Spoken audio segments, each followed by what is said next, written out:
Apakah Anda memang memiliki sentimen personal yang negatif pada Pak Prabowo? Sehingga apapun yang Anda analisa tentang dia Apapun. selalu menihilkan atau mengecilkan peran seorang Prabowo Subianto? Secara objektif keilmuan tentu saja tidak gitu. Stick pada kaidah-kaidah ilmu. Tapi sebagai warga negara, saya punya hak politik tertentu dan punya sikap politik tertentu. Saya mungkin sejak awal Pak Prabowo mau jadi calon presiden, saya sangat kritis sama Pak Prabowo. Gitu. Karena saya percaya pada trik record yang terjadi pada pemberhentian Pak Prabowo waktu itu. Bagi saya itu adalah catatan yang sangat penting. Saya tidak mau punya presiden dengan track record seperti itu. Dan saya tidak mau sebagai warga negara punya presiden dengan record seperti itu. Apakah catatan kelam dari seorang Pak Prabowo Subianto itu akan mempengaruhi metodologi survei Anda? Tidak akan. Karena survei itu adalah pertaruhan profesionalisme dan profesionalitas saya gitu ya. Padahal sekarang beda dengan 2014. Kita tahu 2014 Pak Jokowi itu moncer sekali dari sisi survei. Sehingga ya pemilihan wakil presiden itu ya tidak terlalu penting. Tidak terlalu penting. Kalau sekarang tidak ada di antara tiga nama itu tidak ada yang seperti 2014 Pak Jokowi. Anda masih bersikeras bahwa faktor bakal calon wakil presiden itu nggak penting? Sampai hari ini saya belum menemukan satu jawaban yang meyakinkan bahwa wakil itu sangat penting. Untuk membuat seorang nomor satu menjadi lebih kuat terhadap lawannya.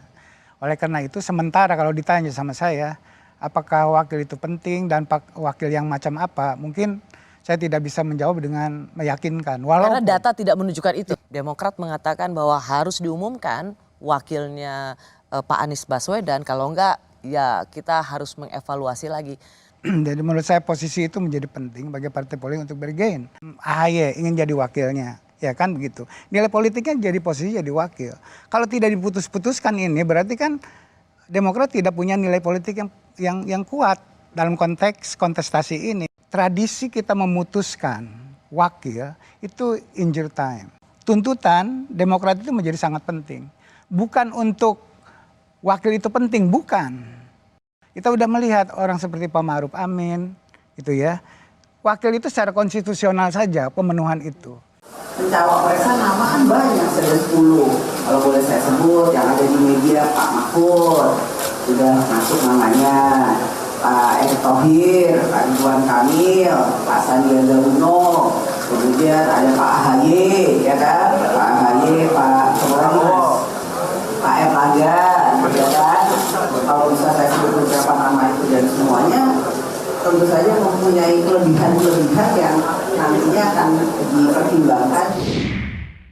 Cukup membuat orang banyak GR. Siapa saja pasangan Pak Ganjar banyak disebut. Ada Pak Sandi Uno, Pak Erick Thohir, Pak Ridwan Kamil, termasuk Pak AHY, Pak Mahfud MD. Ini Anda melihat sesuatu yang bisa bikin GR atau GR orang maksudnya? Saya kira itu gimmick politik biasa. Jadi ada yang serius dipikirkan di situ, ada juga itu bagian dari hiburan politik saja menurut saya. Tapi itu komunikasi yang baik menurut saya yang dilakukan oleh Mbak Puan ya. Karena ada ekspektasi jauh.